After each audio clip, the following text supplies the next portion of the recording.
Bon, juste quelques images où ont sûrement titillé l'enfant en vous si vous êtes né dans les années 80 ou 90.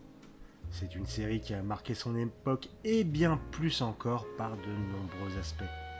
Pourtant, ce n'est pas la seule série d'animation Batman, ni même la seule série de ses créateurs. Alors pourquoi a-t-elle une telle empreinte sur la culture de son époque et pourquoi 30 ans plus tard, se souvient-on encore de Batman, la série animée? C'est ce sur quoi on va se pencher aujourd'hui.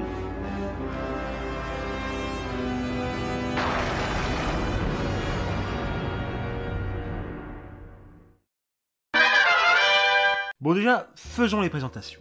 Je veux dire les présentations de base. Vous connaissez peut-être Batman, petit personnage de la pop culture venant de Detective Comics chez DC. Bon, ça c'est le début et ça date d'il y a déjà fort longtemps.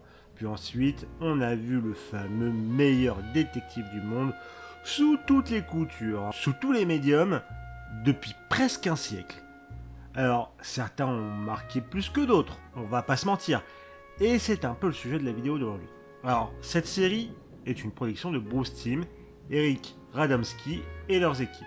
Composée de 85 épisodes sortis de 1992 à 1995, c'est une série toute particulière de son époque. Déjà, dans son contexte de production, nombre d'épisodes ont été dispatchés dans des studios aux quatre coins du monde, ce qui a conduit à des choix artistiques pour rendre ce travail disparate plus harmonieux, comme par exemple le fait de beaucoup jouer sur les silhouettes, sans beaucoup de détails sur les personnages. Et mine de rien, ce choix plutôt pragmatique fait que l'on reconnaît aujourd'hui directement la série, car ces personnages simples sont incroyablement iconifiés. J'en veux pour preuve que pour beaucoup, ce sont ces images qui ressortent en première instance quand on pense aux personnages de l'univers de Batman, au point qu'ils ont grandement inspiré les designs du film Lego Batman par exemple. Mais cette iconographie très particulière ne s'applique pas seulement aux personnages, mais aussi à la ville de Gotham. Très inspirée des œuvres de Burton, qui ont grandement servi de base pour cette série. En effet, la série était en production en même temps que Batman Returns, et l'on sent donc son influence tout au long de la série, mais aussi dans sa direction artistique et donc sur Gotham. Son look film noir et gothique, mais hors du temps, tout en étant clairement ancré dans une vibe années 50, font qu'on sent l'influence des films, mais tout en ayant tout de même sa propre patte. Puis, comme à la manière du trait et du design choisi pour les personnages, des choix drastiques ont été faits pour les décors et l'atmosphère de la série. Le côté très sombre de Gotham au niveau des couleurs, résultant du fait d'utiliser des couleurs vives et claires sur des fonds sombres, ce qui est l'opposé des standards de l'industrie à l'époque. Merci Wikipédia pour cette information, je ne vais pas vous mentir. Bon, maintenant parlons un peu de ce que raconte cette série Batman. On y suit un Batman déjà établi, qui a déjà certains de ses némésis, un Robin et tant d'autres choses. Mais pour le coup, on y suit aussi un Bruce Wayne bien présent. Ça peut sembler bizarre de souligner ça, mais bon, nombre d'œuvres oublient que pour avoir le Batman, il faut un personnage et son histoire sous la cape. D'autant plus qu'ici, on le voit vivre un peu, ce qui permet de travailler sa caractérisation. On le voit regarder des films avec Robin, faire des blagues à Alfred et même avoir des relations amicales avec Harvey Dent ou plus que ça avec Selina Kyle. Ce qui fait que quand il retrouve ces gens dans des contextes plus sombres dans la peau de Batman, le drame n'en est que plus grand, surtout dans le cas de Harvey Dent par exemple, qui était son meilleur ami dans cette incarnation du Chevalier Noir. Et venons-y au drame, car je pense que, comme pour moi, vous avez un souvenir assez sombre de la série. Il est vrai que de par ses visuels et ses histoires, la série peut nous présenter des éléments que l'on n'a pas l'habitude de voir. Puis elle a même tendance à proposer un deuxième niveau de lecture pour un public plus adulte et connaisseur, comme l'épisode du Fantôme Gris par exemple.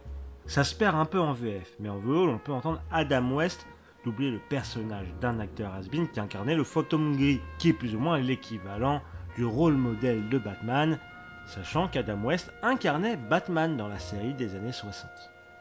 Ce qui permet de faire tout un message en sous-texte sur l'héritage du personnage de Batman, inspiré dans cette version par le Fantôme Gris, et aussi sur l'impact qu'un personnage peut avoir sur la vie d'un acteur, thématique que l'on retrouvera d'ailleurs plus tard dans Birdman avec Michael Keaton, autre interprète de Batman. Et de par ces intrigues en un ou deux épisodes en général, on peut découvrir pas mal d'histoires de ce genre. plus ou moins tragique.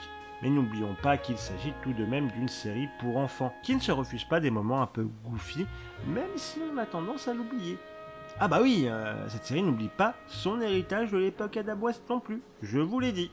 Mais il est vrai que c'est l'image assez tragique qui s'est énormément cimentée dans nos mémoires. Et ça on peut le voir avec les réécritures qu'ont eu certains personnages vis-à-vis de leur version des comics. Bon, vous me voyez venir, on va parler de Monsieur Freezer. Alors non, pas d'erreur, hein, c'est pas moi qui le dis, c'est la VF. Hein. Freezer. Je suis Monsieur Freezer pour vous.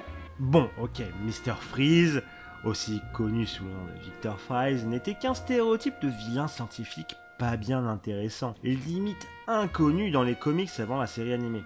Puis bah maintenant, c'est un antagoniste avec une backstory tragique que tout le monde connaît et qui est devenu le nouveau canon du personnage, tellement celui-ci a été marquant dans sa nouvelle incarnation. La série a donc laissé sa trace dans l'œuvre Batman globale, et pas seulement via Mr. Freeze. Bon, vous le sentiez venir aussi, mais oui, l'un des autres éléments qui a laissé sa marque dans la grande fresque Batman, Harley Quinn.